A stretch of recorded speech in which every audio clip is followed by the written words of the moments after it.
কলকাছিয়াৰ এখন গাঁৱৰ যুৱক যুৱতীয়ে বিয়াৰ পৰা বঞ্চিত হৈছে। উপযুক্ত বয়স হোৱাৰ পিছতো দীৰ্ঘদিন ধৰি বঞ্চিত হৈ আছে বিয়াৰ পৰা। ছোৱালীবিলাক বিয়া দিব নোৱাৰে, ল'ৰাবিলাক বিয়া পাতিব নোৱাৰে। কিয়নো ভঙা আৰু অতি দুৰ্গম ৰাস্তা ঘাটৰ বাবে ছোৱালীক বিয়া দিব নোৱাৰে আৰু ল'ৰাবোৰক বিয়া কৰাব নোৱাৰে গাঁওখনৰ অভিভাৱকে। গাঁওখন হৈছে ৮২ নং জনতা গাঁও পঞ্চায়তৰ বালিকুৰি এনচি গাঁও। গাঁওখনলৈ পিঠি দিছে জনপ্ৰতিনিধিয়ে। এখন পকী ৰাস্তা বিচাৰি হাহাকাৰ কৰিব লগা হৈছে গাঁওখনৰ ৰাইজে। ৰাস্তা নিৰ্মাণৰ বাবে অসম চৰকাৰৰ ওচৰত কাতৰ আহ্বান ৰাইজৰ। বৰপেটা জিলাৰ মন্দিয়া উন্নয়ন খণ্ডৰ অন্তৰ্গত ৮২ নং জনতা গাঁও পঞ্চায়তৰ ৩ নং খণ্ডৰ দৃশ্য এয়া। মৰাবেকী নদীৰ পাৰে পাৰে যোৱা এই গাঁওখনৰ ৰাস্তা ঘাটৰ অৱস্থা অতি দুৰ্গম আৰু জৰাজীৰ্ণ হোৱাৰ বাবে ল'ৰা ছোৱালী বিয়া নহয়। ফলত বিয়াৰ পৰা বঞ্চিত হ'বলগীয়া হৈছে গাঁওখনৰ যুৱক যুৱতীয়ে। গাঁওখনলৈ নাহে কোনো জৰুৰীকালীন সেৱাৰ গাড়ী। মানুহৰ মৃত্যু হ'লে মৃতদেহ কঢ়িয়াই নিবলৈ নাই ৰাস্তা। ফলত মানুহৰ বাহনিৰ তলে তলে কোনোমতে যাতায়াত কৰিব লগা হয় ৰাইজে।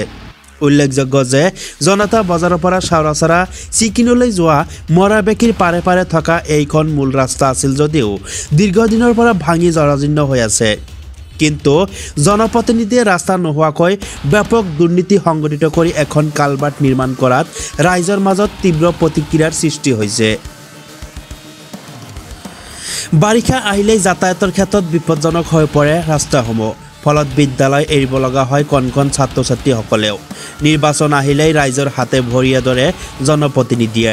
কিন্তু নিৰ্বাচনৰ পিছত গাঁওখনলৈ পিঠি দিয়ে জনপ্ৰতিনিধিয়ে। সেয়ে এইবেলি বিজেপি চৰকাৰক ৰাস্তা নিৰ্মাণ কৰিবলৈ আহ্বান জনাইছে। প্ৰায় ১৫খন গাঁৱৰ হাজাৰ হাজাৰ ৰাইজে যাতায়াত কৰা এই ৰাস্তাটো নিৰ্মাণ নকৰিলে আগন্তুক নিৰ্বাচনত উচিত প্ৰত্যুত্তৰ দিবলৈ সাজু হৈ আছে গাঁওখনৰ ৰাইজে। কলকাছিয়াৰ পৰা মহিবুল ইছলামৰ ৰিপৰ্ট, এনি লাইভ। এইটো জনতা গাঁও পঞ্চায়তৰ এই ৰাস্তাটোৰ কাৰণে ছোৱালীবিলাক বিয়া দিব নোৱাৰে, ল'ৰাবিলাক বিয়া পাতিব নোৱাৰে। এই ৰাস্তাৰ কাৰণে বেলেগ জাগাৰ পৰা দূৰৰ পৰা মানুহ যদি কিছুমান আহি যায়, এই ৰাস্তাটো চাই চিন্তি ফেলে আকৌ তেওঁলোকে কয় এইটো ৰাস্তাৰ কাৰণে আমি ছোৱালী নলওঁ, ল'ৰাবিলাক আমি বিয়া নাপাতো। গাড়ী যদি নাযায় তাতে আমি তাতে কিয় যাম? এইটো এই বোকা ভাঙি কেনে মই কিয় যাম? দুনিয়াৰ ধুলা ভালো এইবিলাক কিয় ভাঙবা লাগে? মোৰ আমাৰ ইয়াতে বিধায়ক নাই। ক'বলৈ গ'লে মানে ছোৱালী বা যুৱকসকলে ৰাস্তাৰ কাৰণে মানে বিয়াৰ পৰা বঞ্চিত হৈছে। বঞ্চিত হৈছে। এই ৰাস্তাটোৰ কাৰণে আমি ইমান অপেক্ষা কৰি আছোঁ MLAৰ সন্মুখত। আমি এই হাবেছ ৰফিকুলৰ সন্মুখত আজি ৩-৪বাৰ মই নিজেই গৈছোঁ, তাৰ হাতত ধৰি গৈছোঁ মই যে মোৰ লগত সেই ৰাস্তাখিনি অলপ একবাৰৰ কাৰণে আপুনি মোৰ এই কবৰস্থানৰ ৰাস্তাটো অলপ চাই আহক। কেতিয়াবা যদি মানুহৰ ঘৰৰ সন্মুখেদি যাওঁ, ৰাস্তাৰ মাজে বাঁহ বান্ধি থৈ দিয়ে, আমাৰ যাবলৈ ৰাস্তা নাই। বিধায়ক আজিলৈকে আমাৰ এই ৰাস্তাখন চাবলৈ অহা নাই। স্কুলৰ ছাত্ৰ ছাত্ৰীবিলাক খোজকাঢ়ি যাব নোহোৱা হ'ল। এই ৰাস্তাটো দি আমাৰ চাইকেলো এতিয়া এই 19 মাহৰ দিনত আমাৰ চাইকেলটো যাব নোৱাৰে, খোজকাঢ়ি যাব নোহোৱা হ'ল। সেই জনতা পঞ্চায়তে গেলি মই যিকেইটা কথা মোৰ চকুত আহি যায় এইকেইটা কথা ক'বাৰ সময় হ'লে মই ক'বলগীয়া গেলে আৰু সেই সন্মুখত সেই হাবেছ ৰফিকুলক দেখা নাপ আৰু সেই এইটোকে হাবেল খান মোৰ কথা শুনা পালে পলাই যায়। সেইবিলাক কথা মোৰ কথাটো বহুত গুৰুচৰণ হৈ যায়। দুৰ্নীতি কৰিছে দুৰ্নীতি। মই বহুত কাকুতি মিনতি হৈছোঁ, মোৰ এই ৰাস্তাটো ভাল কৰিব লাগে। আগেই মোৰ কালভাৰ্ট হলে কি হব? মাত্ৰ কালভাৰ্টে দিত অহা যোৱা কৰা নাযায়। ৰাস্তা তো নাই আমাৰ ইয়াতে, কেইবা বছৰ ধৰি ৰাস্তা নাই। এইটো আলিবাট কোনেও নেবান্ধে। হাবিল খানক দিলে ভোট, যেতিয়া হাবিল খানক দিলে তেতিয়া ক'লে যে ৰাস্তাটো হৈ যাব।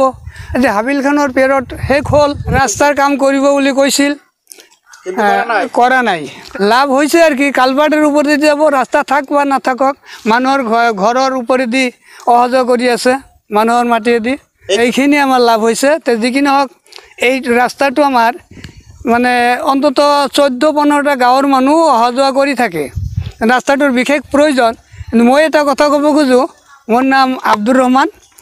হয়তো অহা নিৰ্বাচনত মই নিৰ্বাচন খেলিম বুলি আশা কৰিছোঁ যদি ইনশাল্লাহ নিৰ্বাচন ৰিজাল্ট মোৰ ভাল হয় তেতিয়াহ'লে মই কৰিম বুলি ৰাস্তাৰ কামটো কৰিম বুলি মই স্বীকৃতি দিলোঁ দুৰ্নীতি হৈছে দুৰ্নীতি মানে বহুত মানে পাৰাপান নাই বহুত দুৰ্নীতি ৰাস্তা ঘাটৰ একো কাম হোৱা নাই কালভাৰটোতো পঞ্চায়তৰ পৰা কাম কৰা হৈছিল কালভাৰটো যেনেকৈ তেনেকৈ কাম কৰিছে যদিও তাত মানে ভালকৈ কাম হোৱা নাই কিন্তু মেইন কথাটো হ'ল যে এই কালভাৰটোৰ লগত সংযুক্ত যিটো ৰাস্তাটোৰ কামটো ইমান বছৰে ভাঙি আছে আৰু এইটো এটা একচুৱেলি মেইন ৰাস্তা হয় কিন্তু আমি বহুতবাৰৰ পৰা দেখি আছোঁ যে বাৰিষা কালত এইবিলাকত বহুত ধৰণৰ এক্সিডেণ্ট হৈ যায় এইবিলাক মানুহৰ নিজস্ব মাটিৰ মানে বাঁহৰ যি আছে তাৰ মাজেৰে ৰাস্তা বনাই তেওঁলোকে চলাচল কৰে কিন্তু ইয়াতে একচুৱেলি সঁচা অৰ্থত এটা ৰাস্তা আছিলে কিন্তু এই ৰাস্তাটো ভাঙিছে বহুত বছৰে কিন্তু এই ৰাস্তাটোৰ কাম বাৰে ৰিকুৱেষ্ট কৰাৰ পাছতো MLA হওক বা পঞ্চায়তৰ প্ৰতিনিধিবিলাকে হওক কোনো ধৰণৰ কাম কৰা নাই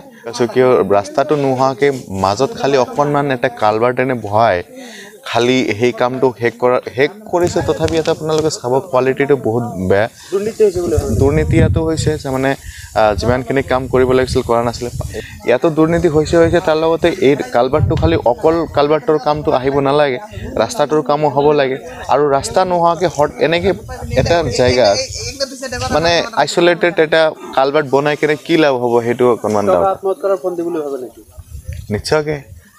নিশ্চয়কৈ টকা আত্মহত্যা কৰাৰ ফন্দি হয় কাৰণ তাত এইটো কোনো লাভ হোৱা নাই মানে চৰকাৰী পইচা ক'বলৈ গ'লে একদম অপচয় কৰা হৈছে এতিয়া ৰাস্তাটোৰ কাম হ'ব লাগে সেইটো মানে মেইন উদ্দেশ্য ৰাস্তাটো হৈ গ'লে এই কালভাৰ্টটো ইউটিলাইজ ভালকৈ হ'ব আৰু ইয়াৰ মানুহখিনিক যাতায়াতত অকণমান সুবিধা হ'ব এই কামটো পঞ্চায়ত অফিচৰ পৰা মানে পঞ্চায়তৰ প্ৰতিনিধিবিলাকে কৰিছে জনতা গাঁও পঞ্চায়তৰ সভাপতিটো এতিয়া কাৰ্যকাল উকলমি গ'ল তো হাবিল খান কালভাৰ্টৰ ওপৰেদি মানুহ যাবই নোৱাৰে গতিকে যদি মানুহে ব্যৱহাৰে কৰিব নোৱাৰে এইটো সম্পদত বেছি কামত নাহে দৰকাৰ নাই গতিকে মই আশা কৰিছোঁ আৰু আমাৰ যিবিলাক প্ৰতিনিধি আছে সিহঁতক আহ্বান জনাইছোঁ যাতে ৰাস্তাটো সোনকালে বনাই দিয়ে কালভাৰ্টৰ ফলততো মই ইয়াতে ক'ৰবাত দেখা নাই কিমান টকাৰ কাম আছিল সেইটো আমি নাজানো এইটো কিমান টকাৰ কাম আছিল কেনেকৈ কি কৰিলে ইয়াতে কালভাৰ্ট হ'লে কি হ'ব ৰাস্তাটোহে হ'ব লাগিব ৰাস্তা হ'লে কালভাৰ্টটো ব্যৱহাৰ হ'ব এতিয়া এনেই নদীৰ কাষত পৰি আছে ইয়াততো কোনো ব্যৱহাৰ হোৱা নাই কাৰণ এইটো ৰাস্তাৰ লগতে